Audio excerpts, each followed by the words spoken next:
Hello, welcome to the Australian Strategic Policy Institute's Strategic Visions 2020. I'm Stan Grant, your host, and this week we're looking at Indonesia. We're also going to be looking at Europe, the future of Europe, and China, of course. We speak to Elizabeth Economy. But today it is Indonesia, our biggest, closest neighbour, the third biggest democracy in the world, the 16th biggest economy, and many people don't know this, but on track by 2050, in 30 years, to become the world's fourth largest economy.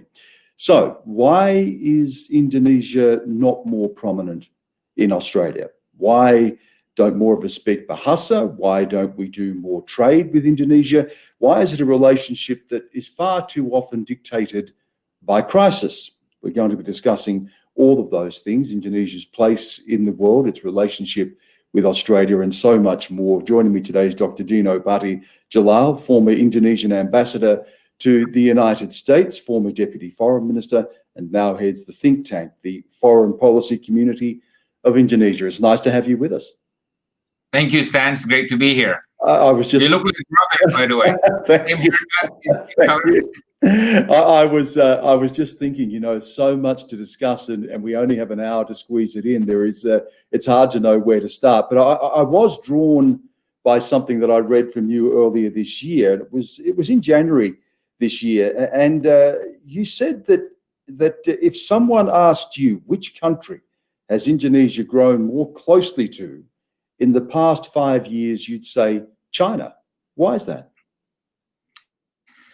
Well, you have to understand how far apart Indonesia and China was 3 or 4 decades ago. We froze diplomatic relations, and China became something new diplomatically and economically and politically in the late 80s. And things developed, and now China is the largest trading partner for Indonesia, Indonesia's largest export market abroad. Chinese diplomats are very active in Indonesia. Chinese tourists dominate the scene now. I think more than 1 million or 2 Chinese tourists who come to Indonesia every year. There are more Indonesian students studying in China now compared to studying in the United States. Right, the number one is still Australia, but China is second after that, right? And there's a degree of government consultations at ministerial level that are routine and rather frequent as well, right? So I think relations with China has dramatically and significantly intensified, particularly in the last 5 years or so.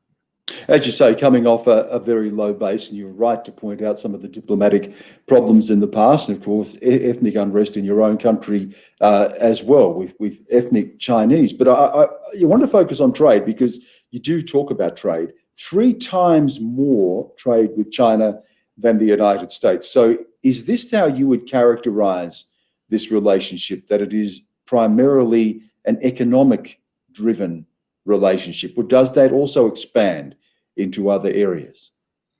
Oh, absolutely. I mean, for now, the driver is economic. I mean, the ambition now is $100 billion in the near term, and they're going to achieve that because the Chinese move very fast on trade, and don't forget on investment. They're about number 3 now.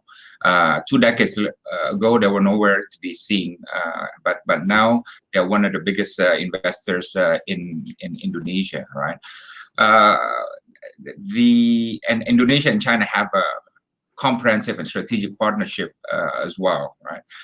But if you look at the metrics economically and politically, these are 2 different things. The Chinese have some difficulties in terms of public perception in Indonesia, the Chinese workers, for example, and then politically on the Natuna issue, Natuna waters, there's also raised some serious discomfort, both with the Indonesian government and the Indonesian public, right? So I see a relationship which is multidimensional. but different degrees of intensity. Yeah. It's interesting. It's interesting you raise the Natuna Islands, because I want to get to that now, particularly as that feeds into broader territorial disputes across Southeast Asia and the South China Sea. But the Natuna Islands, in particular, where China lays claim to fishing rights, and that's been a real flashpoint between Indonesia and China. In 2016, Indonesian naval ship fired warning shots at Chinese fishing boats. How would you characterize this tension right now? Well, to be honest, this is also something new in the last 5 years, right? Before that, the Chinese tend to be shy. You know, when I was in government, we had we had very little or almost zero discussion on this type of issue. But then after 2014 onward, the Chinese seem to be pushing it to our face that, hey, we got some claims, they may be overlapping, you know, within the 9 dash lines. And so our position is very clear that there's no need to negotiate. There's no dispute because we don't recognize the Chinese claims, right? We don't recognize the 9 dash lines. We don't think that it is consistent with UNCLOS, yeah, with international law and so on, right? So the one thing that's different is that the Chinese seems to be more assertive and pushing that issue into our diplomatic relations. But we holding tight to our position that we do not recognize that there is an overlap because we don't recognize their claims as such. But we know that that is the case throughout the region, and we also know there was the ruling in The Hague, and China, in any event, has continued to claim the islands and militarize the islands. And we know with the Natuna Islands, China had tried to invite Indonesia to a discussion in Beijing that Indonesia said it would not attend. The stakes are very high because you do have increasing trade with China, and there's been some warnings that potentially this could cost Indonesia as well. How do you navigate your interests? You're also with your sovereignty and pushing back against what you see as this new assertiveness in China. Yeah, well, I think both sides want to handle it in a way that we maintain our economic closeness, but at the same time, we handle this issue judiciously. Yeah. With regard to Natuna waters, our position is quite clear. But with regard also to the rest of the South China Sea, there is a pathway to its resolution, or at least its management, through the discussion on the ASEAN-China Code of Conduct, which is now going on. It's a bit delayed a little bit in terms of the diplomatic negotiations due to the COVID-19. But for us, that is the main pathway to handle the South China Sea issue in a way that is both agreeable to ASEAN and China. And our position is quite clear on South China Sea. You know, we don't support any claims by the claimants, and we want peaceful negotiations among them. We want them to exercise self-restraint, not just China, but also the other ASEAN claimants. And we want to finalize the Code of Conduct negotiations.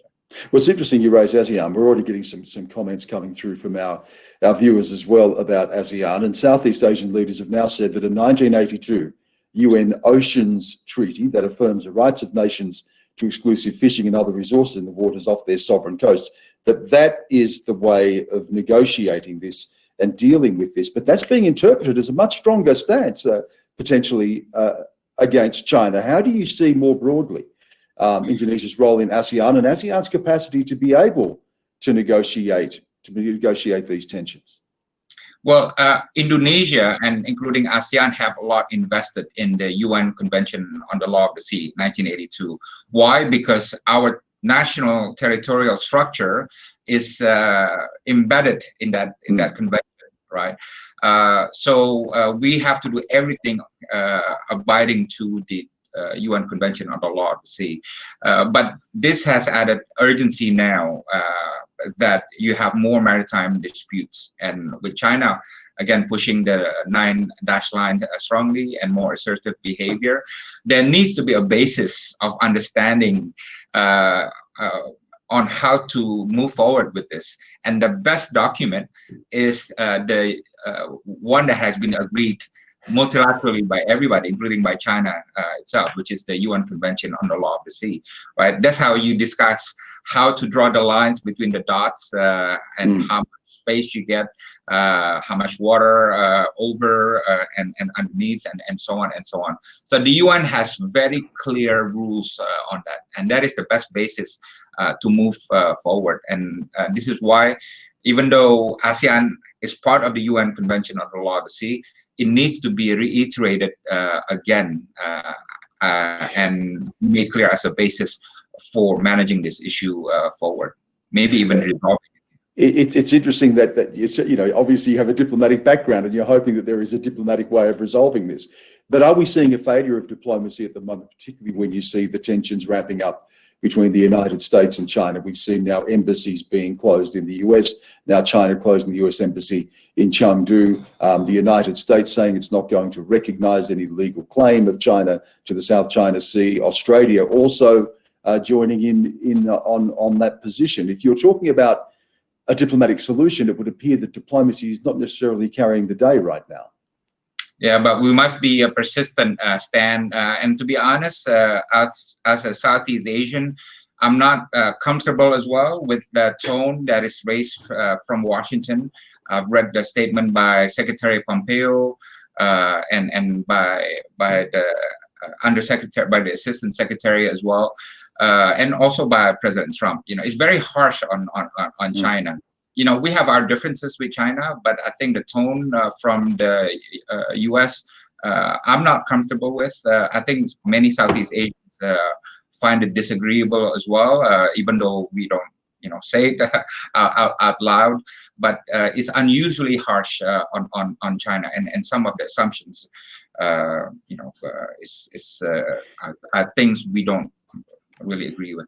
Would you include Australia in that? Because Australia has also reiterated the US stance in terms of the legal claims that China has to the South China Sea. And if you're criticizing some of the rhetoric from the US, would you also include Australia in that criticism? Well, I know Australia's position has been harder also compared to previous times. But my point is this, I think there is a tendency at China bashing, right, in certain quarters in the Western world, right? And I think if this is qualitatively different from how Southeast Asians see China, right?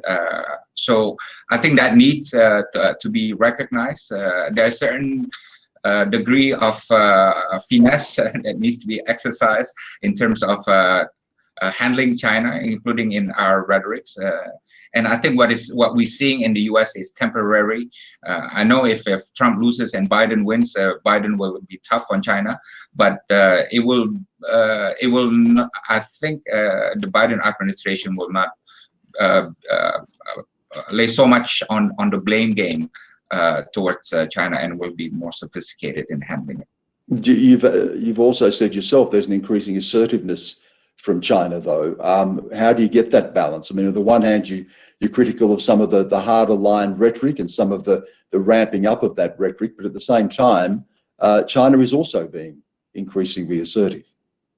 Yeah, well, I mean, if you look at the history of South China Sea, you see a lot of this back and forth, not just you know, on the part of China, but also some other ASEAN claimants as well. You know, this is something that's gone back for you know, decades, and whenever someone does that, and in this case China, countries around the region will want to push back, right? But like I said earlier, I do think the language coming out from Washington is a bit harsh, and I would be surprised if most Southeast Asians agree with the language used from Washington. We're getting some comments and some questions, particularly around Australia's recently launched Strategic Update 2020. The way that was characterised, Prime Minister here, Scott Morrison, saying that we're entering into a poorer and more dangerous and disordered period in global affairs. It was also accepted now that conflict in the Indo-Pacific, while still unlikely, is now less remote. Is that how you would characterize things right now? Well, definitely the landscape is giving cause to concern, right? This is not just South China Sea area. You know, we're talking situation that in East Asia, the flashpoints are plenty. In South Asia, we also have a lot of tensions, and also in the Indian Ocean, right? We live in a hot peace environment now, where relations among the major powers are deteriorating, and there's even the militarization of these conflicts, right? So it's not a happy situation, and we need to look at it with a cold perspective, cold calculating perspective. But what I appreciate about the defense position of Australia that was recently announced is that it was communicated with Indonesia across the levels and in a very good way. I remember last time there was the issue of Darwin, sending U.S. Marines to Darwin. I remember very well because I was with President Yudhoyono in Hawaii, and President Yudhoyono was giving a press conference, and he was asked by journalists, "What do you think about the U.S. sending Marines to Darwin?" And he looked at me, and I had the stupidest look in my face. We did not know about this. We were not told and consulted about it by the Americans or by the Australians, right? So that was a big lesson. I think the Americans also expressed regret that they did not tell us about it ahead of time. So this was handled much better at the moment. And I appreciate that. If I read the document, there's zero assumption, and I may be wrong on this, but zero assumption that Indonesia is a threat to Australia, right? Because that was always there in the past. Somehow Indonesia is seen as some kind of a threat, or some security discomfort and so on. But I think this document makes it clear that Indonesia is a strong partner for Australia in addressing security issues in the region. And I'll just come more directly to that relationship with Australia in a moment. But while we're discussing defence, let's look at what the consequences are. You see Australia, of course, increasing its spending. You talk about the rhetoric in the region, China increasing its defence spending and its footprint throughout the region as well. At the same time that Indonesia's move towards this minimum essential force, hitting those minimum essential force targets, is being put back because of budget cuts. Where do you sit right now, given the increasing spending, tensions in the region, and budget cuts to defence in Indonesia? Well, I got to be honest, Stan. We're not comfortable seeing military budget rise around us. In the U.S., it's $730 billion, which is the highest ever, or one of the highest ever, for example, right? We don't like to see hard peace combined with some sense of an arms race. Yeah. So Indonesia, we focus more not on hard power, but on soft power, on diplomacy, right? And we don't have much plan to spend more on military forces, because especially on the COVID situation, right? Our economic situation may go into a recession, probably 0% or minus in the coming year or so, and we're going to need a lot of resources for economic and social development. So for us, we would rather not see this trend of rising dramatically military spending around us. We would rather see diplomacy, economic cooperation. But even if we were to see rise in military development, it has to be accompanied by confidence building measures, and that is something that is not happening at the moment, right? For many reasons. Let's look at that direct relationship with Australia. Something Paul Keating said, former Prime Minister, that it is fraught with dangers and misunderstandings. Notwithstanding the improvements that you just pointed to, and particularly around the new defence outlook and consultation with Indonesia, do you still see it as a relationship characterised by the potential of dangers and misunderstandings? Well, gotta be honest with you, Stan. I mean, I'm out of government, so I can say this, but there's still some wild conspiracy theories about Australia within the Indonesian body politics. Yeah. So probably this. What do you mean? What do you mean by those? Well, in 1999, East Timor left Indonesia, right? And so many Indonesians, for some reason, blame Australia for it, or had some what do you call it, discomfort. And this is, I'm speaking fact, because about 2 years after 1999, relations between Indonesia and Australia went to a low, right? And then it went up dramatically, right? Trust was back in the picture. But there are some groups that in Indonesia, for example, on the Darwin issue, somebody said that it was due to some bad strategic design towards Indonesia, which obviously is not the case, right?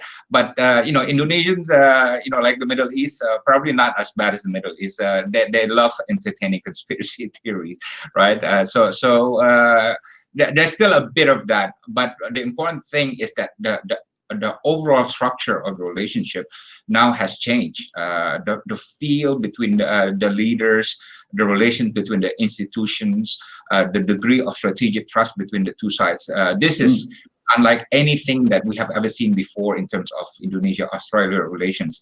But keep in mind, we need to always keep that up, right? Because even small issues can affect this. I remember in the time, past, remember there was an issue about the spying.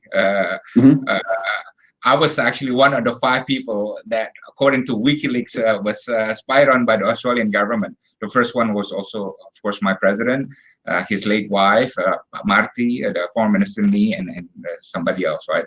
But that put the relationship sort of on hold for some time, right, before it recovered again, right? So again, it's not a relationship to be taken for granted. It has to always be earned and maintained.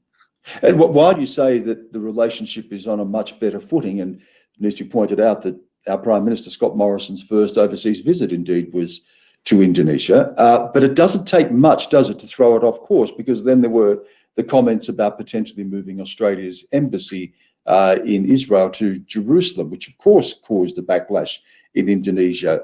Periodically, there are issues around law, crime, terrorism, Australians being jailed, for instance, in Indonesia, that can very easily tip the relationship over to a crisis point. Is it still a relationship that is struggling to reach that maturity and move beyond being driven by crises?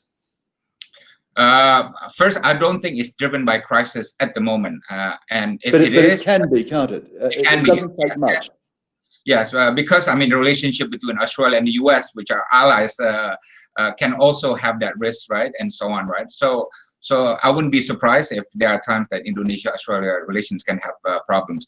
But what is different now is there's this psyche of partnership between Indonesia and Australia, right? And I think I'm right in saying that of all the countries in the Western world, America, Europe, Japan, Australia, and so on, Australia is the one country that knows Indonesia most and the most invested in having good relations with Indonesia. This has been the case in the last 10, 15 years or so. And I think this is what makes the relationship different now. For example, on the Indo-Pacific, we actually talk with one another and we understand one another. On the Bali process, to handle the migrants issue, we really work together, right? And on the G20 also, it happened because at one point, Indonesian president and Australian prime minister actually colluded to make this thing happen.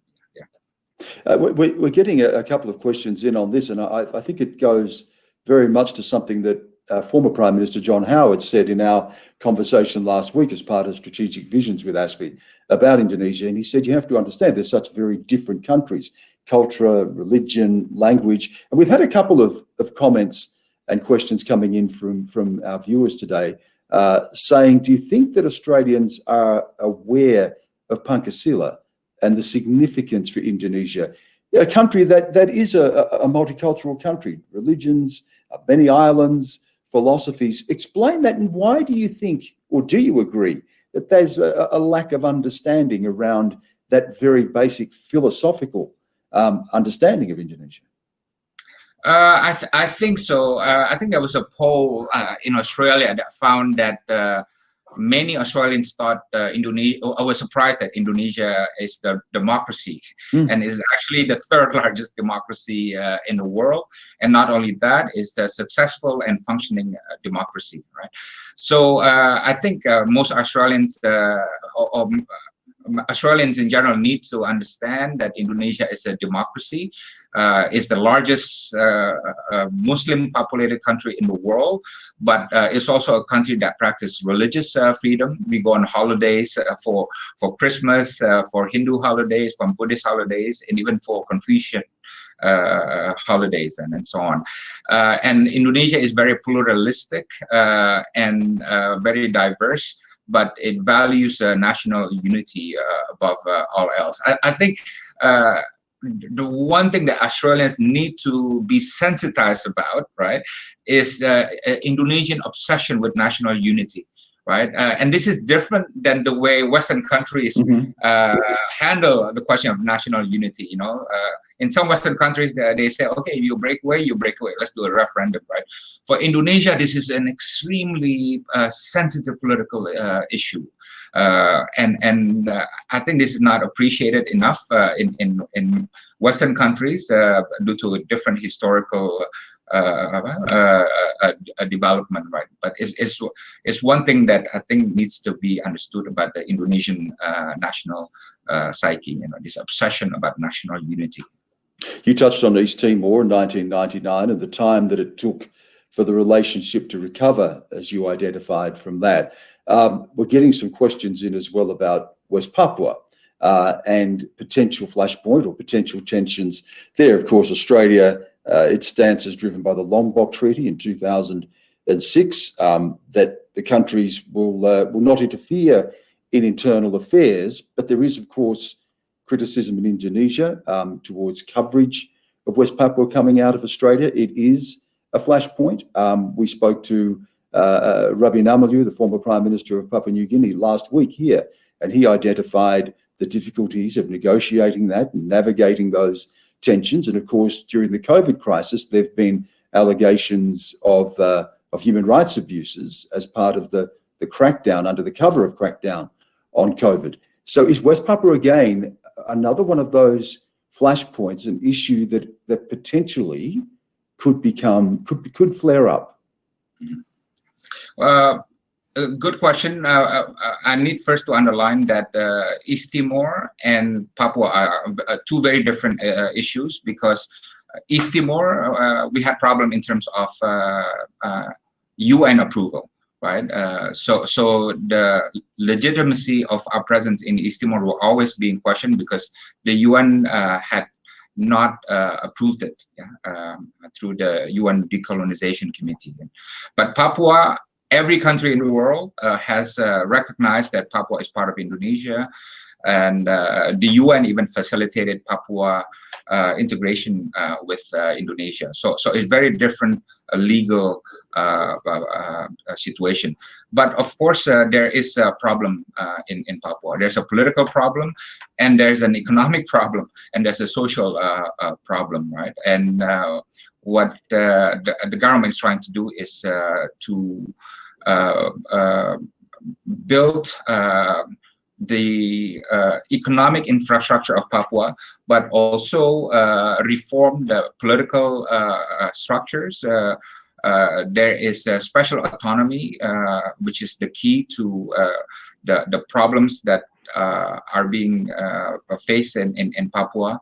And the government is trying to do the right thing. And I think the best thing to do is for the international community to support Indonesia's effort to repair the political and economic and even social problems there. But of course, because there is an ongoing independence movement inside West Papua who have rejected the autonomy that you talk about as not giving them the independence that they seek. And as you say, there is still ongoing allegations of human rights abuses inside West Papua. Yes, absolutely. Look, if there are human rights violations, it now happens in much different circumstances than before. This is during the Suharto time, for example. Why? Because every single thing now cannot be hidden, right? I mean, this is the era of social media. Of course, it's the era of hoax as well, right? But the key is, if there is human rights violation, it will be seen, and the government will need to respond to it. And in terms of the independence movement in Papua, there's still some armed movement, very small, scattered in different places in Papua. But we do hope that someday they will come to accept the special autonomy in Indonesia, and I know this is not going to be an easy process, but it will take time. But the government is doing a lot of political reforms and economic planning and social inclusion policies in order to achieve that. Let's just, before we move on from directly Australia and Indonesia, look at the economy. When I point out that by 2050, if things remain on track, Indonesia could become the 4th biggest economy in the world. And yet, if we look at economic ties between Australia and Indonesia, they are not where they should be. Investment is still low. Direct trade is still low. Why is that? It's a good question, Stan. I mean, it's a $1 million question. And the answer today is the CEPA, the Comprehensive Partnership Agreement, that is now in force in July this month between Indonesia and Australia. So for some reason, Indonesian business community always turn north and northeast towards China, Japan, and Korea. And they don't look much towards the south, right? I don't know why exactly. Maybe they see Australia's population is a bit smaller than compared to China, Japan, or Korea, right? But the economic opportunities are enormous, and hopefully CEPA can unlock that. The key is how to mobilize the business communities. I was just talking to your ambassador in Indonesia, Gary Quinlan. He said he's talking to a lot of business people online, and they're like 1,200 people at the last Zoom call, and so on and so on. But letting the business people know what is the deal and what are the opportunities is the key, because they are the ones who will be reaping the benefits of the CEPA. It's interesting you mentioned Gary Quinlan, because he said recently that relations between both countries are now at a strategic turning point, and he emphasizes this: the relationship itself must be resilient. Do you agree that this is a turning point, and what is required to build that resilience? Perhaps you're already seeing that, and I think you've been very positive about the relationship overall, but do you agree that resilience is the key and there is a turning point that we're seeing?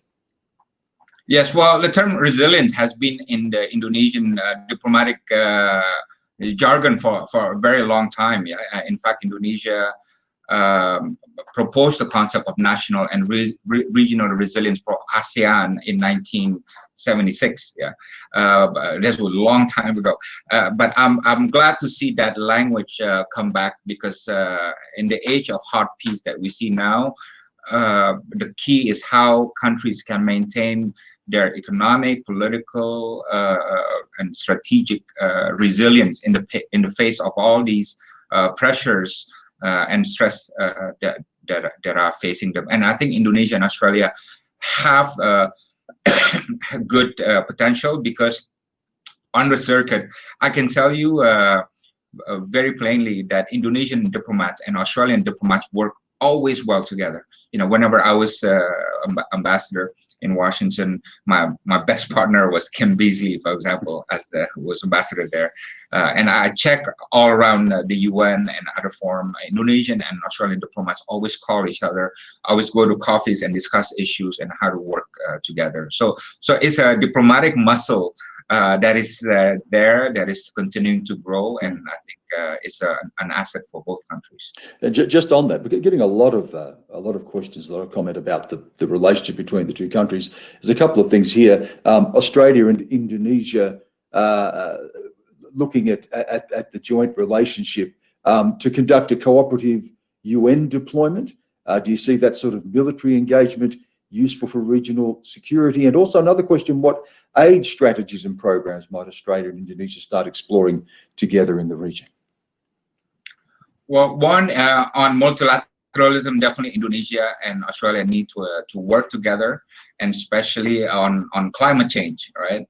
I should tell you the statistics that the scientists say that if we want to limit global temperature rise to 1.5 degrees, global temperature has to decline by 7.6% every year for the next 10 years, right?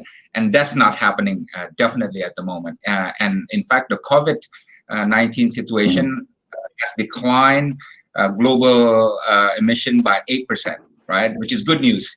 But that's not how we want to decline global emissions, right? So Indonesia and Australia need to be part of this climate diplomacy. But Indonesia, you mentioned peacekeepers, peacekeeping force. Indonesia is very big on peacekeeping operations. That's actually one of the key signatures of our foreign policy worldwide. And I think there's a lot of scope for us to work together on that. I'm beginning to forget your question now, but I hope I answered it. Yeah, no, you did. It was about how to more cooperatively work together in the region and elsewhere to develop those closer ties. You've raised COVID, and we should go to this because this outbreak, some have said, has once again exposed Indonesia's lack of preparedness to handle this type of emergency. That initially there was a period of even denying the extent of it. Was Indonesia too slow? And how much has that set back the fight against COVID-19?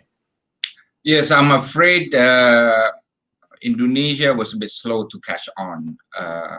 And COVID-19 came early March, on the 2nd of March. And I think we could have done a lot better in January and February in terms of preparing for COVID. To the extent that when COVID came, the government did not know how to identify what are the machines needed, how many machines we have, and we didn't really have many lung doctors, and we didn't have many hospitals that were ready to treat the COVID-19 patients, simply because they did not have enough information about it. But I'm pleased that the government has caught on now. Is the number one issue. They have revised the budget for this, and everything's about COVID-19. President has ordered 30,000 tests per day. Now there are hundreds of hospitals around Indonesia that are handling COVID officially, and so on. But definitely, we caught on a bit late, but somehow we have caught up. And the trick now is how to not be caught off guard when the second wave of COVID enters Indonesia again.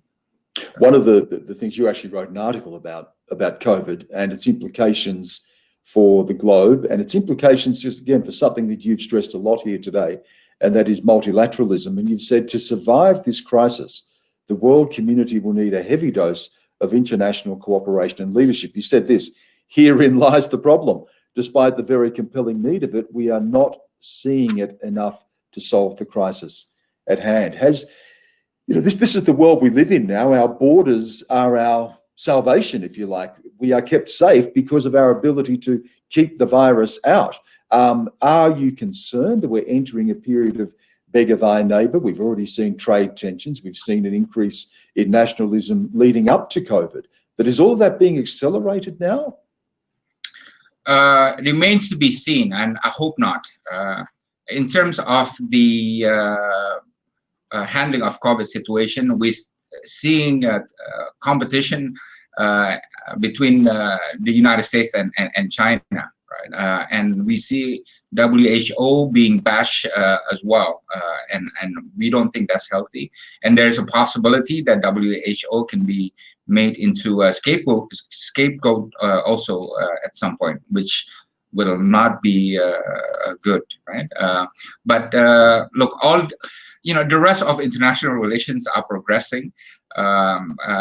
Despite the COVID-19, as we see in the news, the situation in the Middle East continues to deteriorate. Terrorism continues. India-China clash, South China Sea happens, the assertive actions and back and forth and so on, right? And one of the biggest questions is what will happen to trade, right? Will there be more appetite for free trade still, or will there be less? Will there be more protectionism and so on?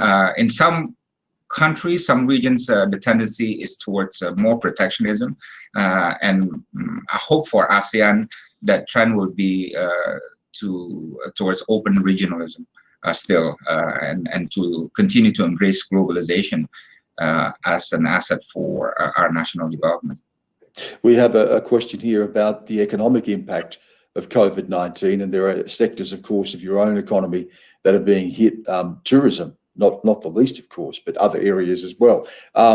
Jokowi, one of his calling cards, one of the attractiveness of him was his capacity to grow the economy. He was promising to grow the economy, I think, around 7%.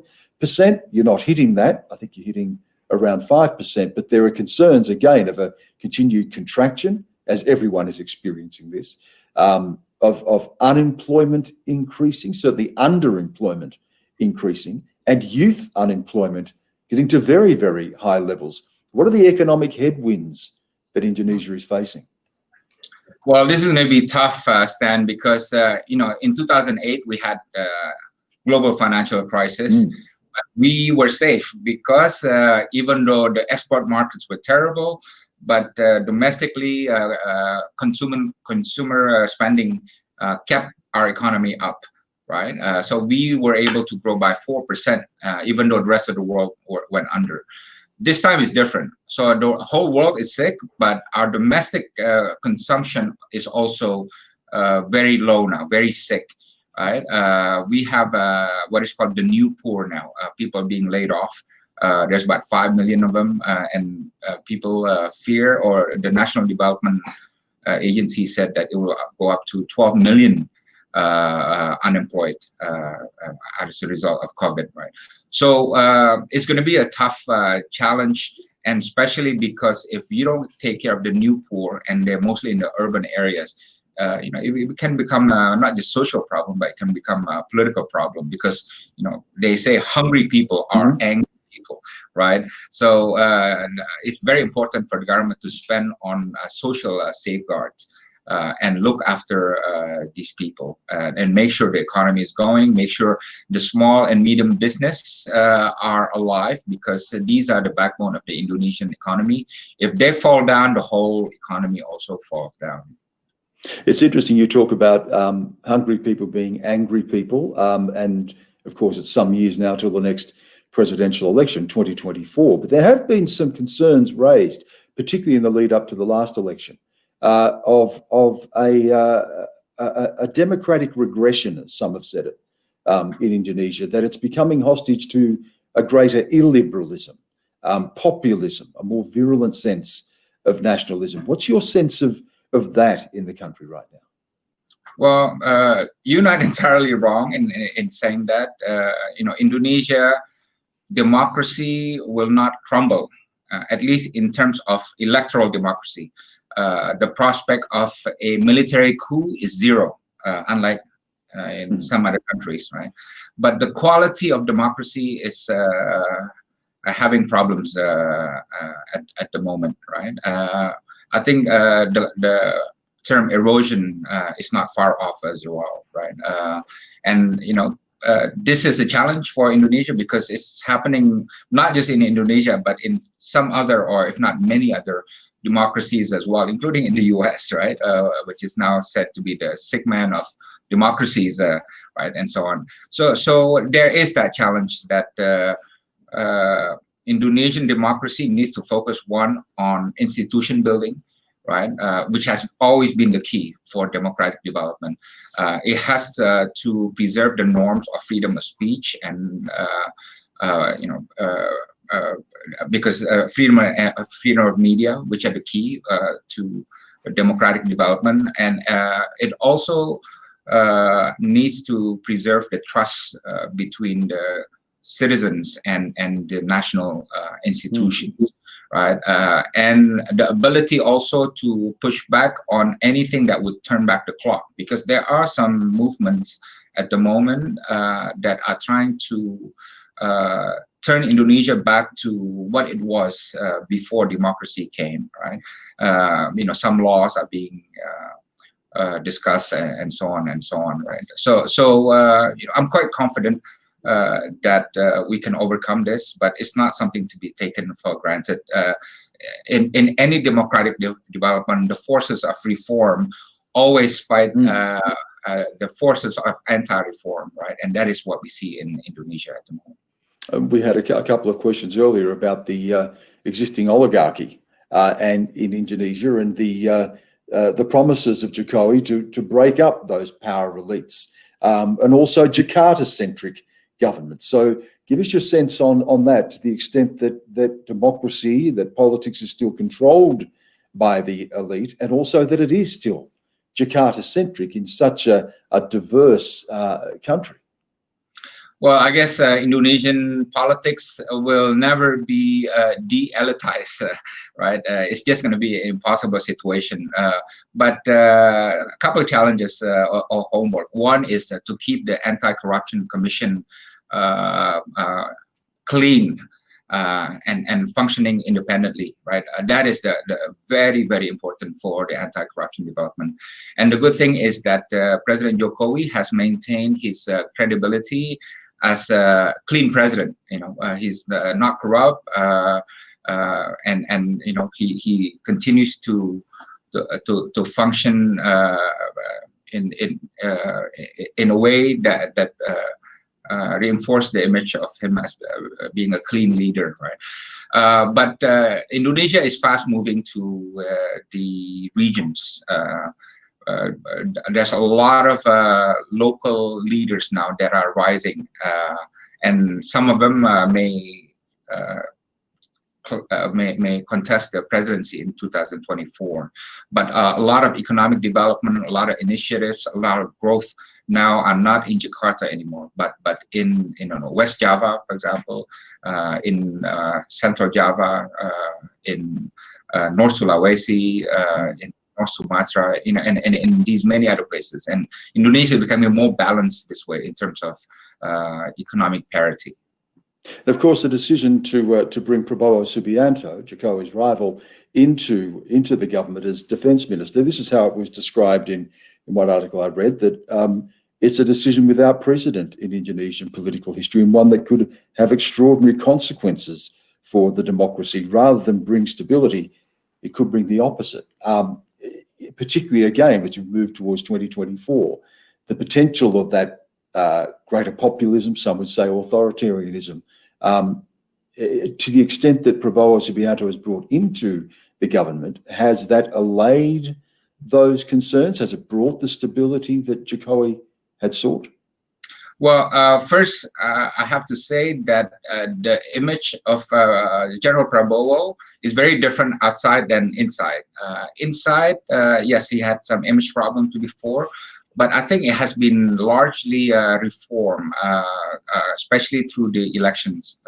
He received about, I think, 10 or 15 million votes less than President Jokowi, but a lot of people voted for him. And in the Indonesian political spectrum, he has been accepted as a respected national icon in Indonesia.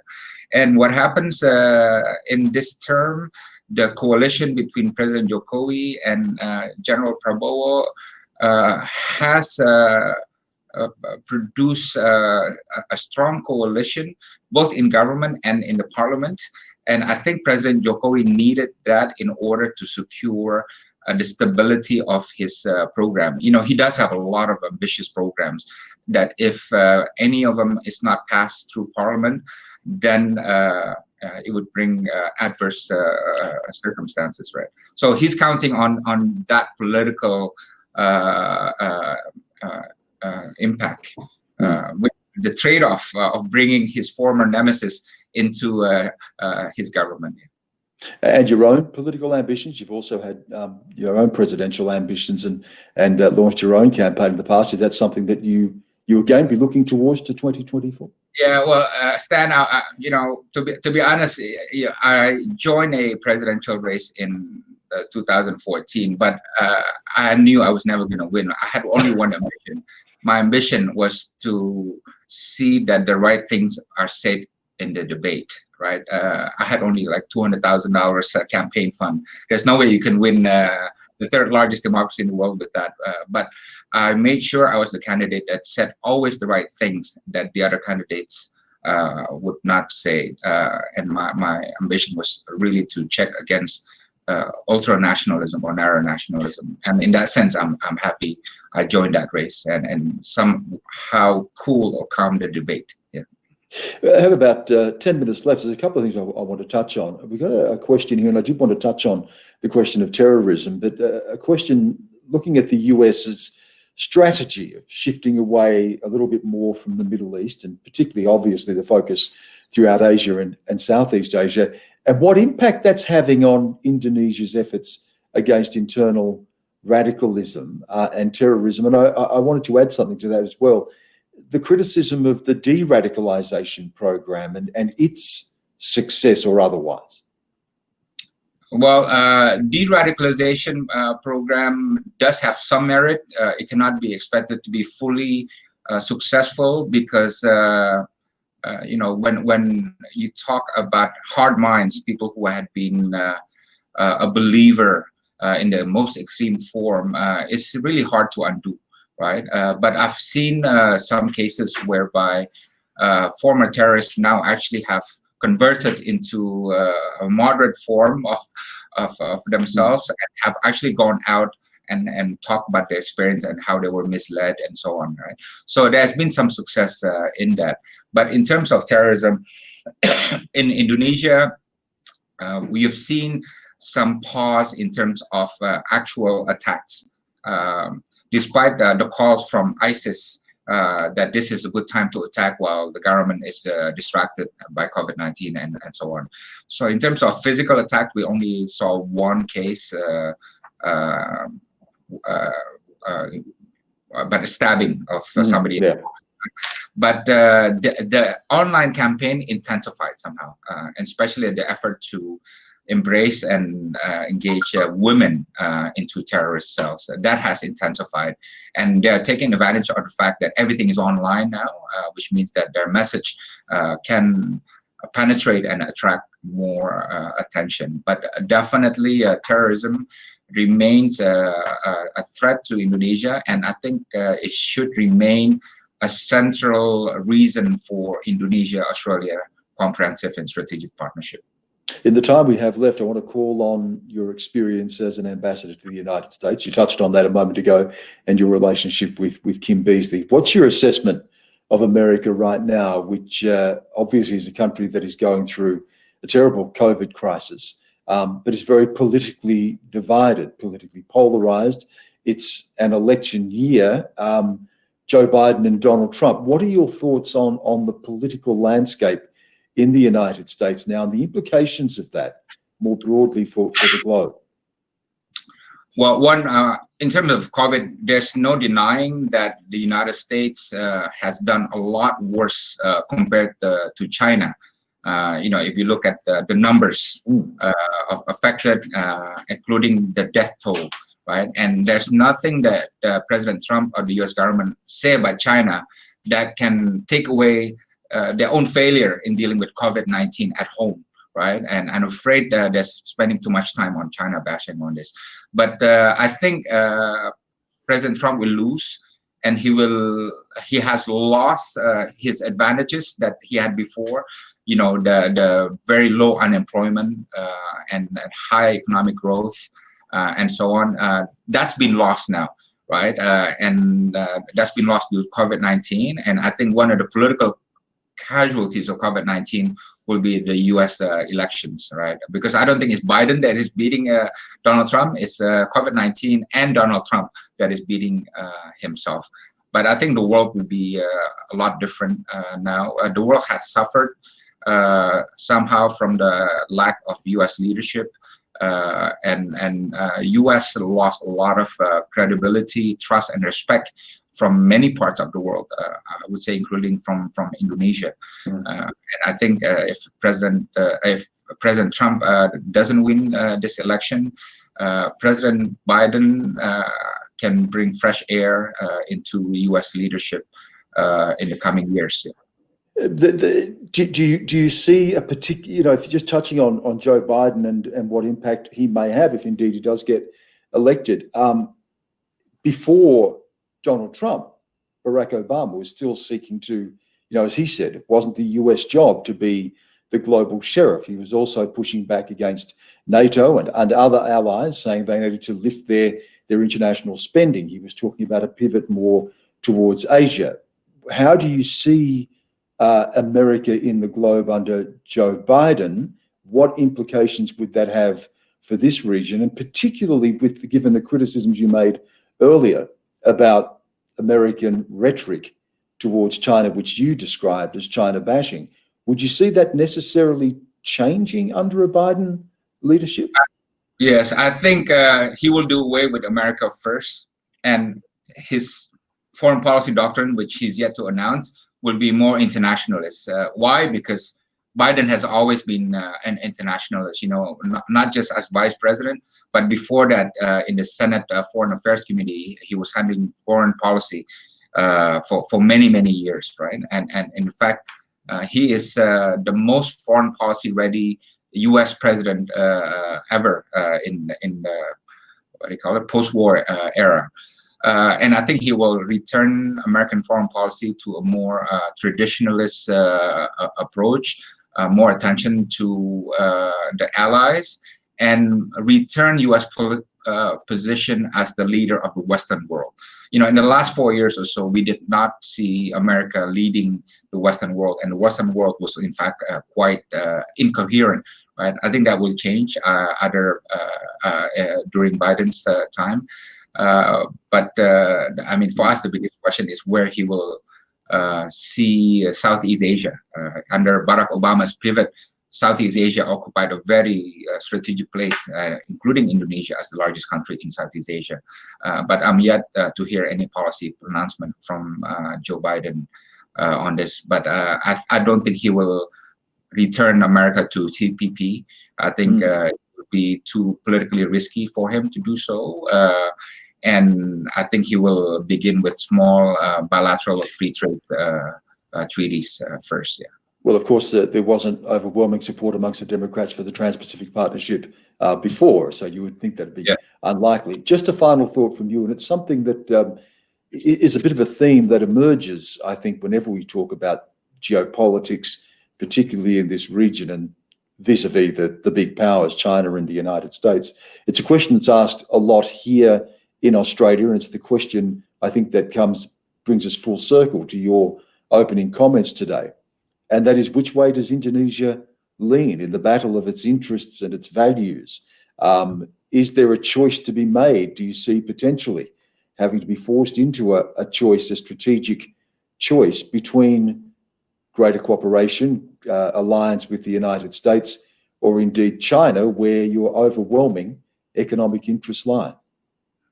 Well, I think we have made that choice, Stan. We want to be we don't want to be beholden to any of the competing powers, and we want to be close to all the competing powers. We want to be close to Washington, Beijing, Moscow, Tokyo, and because we think that our space for maneuver is a lot better if we stay out of this competition and establish close relations with all. I think Indonesia is a much better place now than ever before. There's a lot more strategic trust from Indonesia to our partners and vice versa. And there, as middle powers, we can play a much greater role, which is what we're doing with Australia and other middle powers as well. But I do think this situation is not permanent. Remember, Stan, Indonesia and Australia did not like each other at some point, right? And at different points in time of our historic development, right? We just turned away from Australia. We just didn't want to have anything to do with Australia at some points. But then look at where we are now. Strategic trust between Indonesia and Australia is probably among its highest now. We're working together. We see each other as complementary and so on. So I do see that relations among the major powers, the current duress is not permanent, and at some point will improve. The question is, what will it take to improve these relations? This is the homework for all of us. Dr. Dino Patti Djalal, it's been an absolute pleasure to talk to you. We're able to cover a lot of ground and a lot of engagement from our viewers and listeners today. I hope we're able to include a lot of those comments and questions throughout our conversation. If we couldn't, again, apologies to those things we may have missed, but we only have a certain amount of time. It's been a fascinating conversation. I'm really pleased to have been able to speak to you today. Thank you again for appearing on ASPI. Thank you, Stan. Pleasure. I enjoyed it very much. Thank you. Thank you.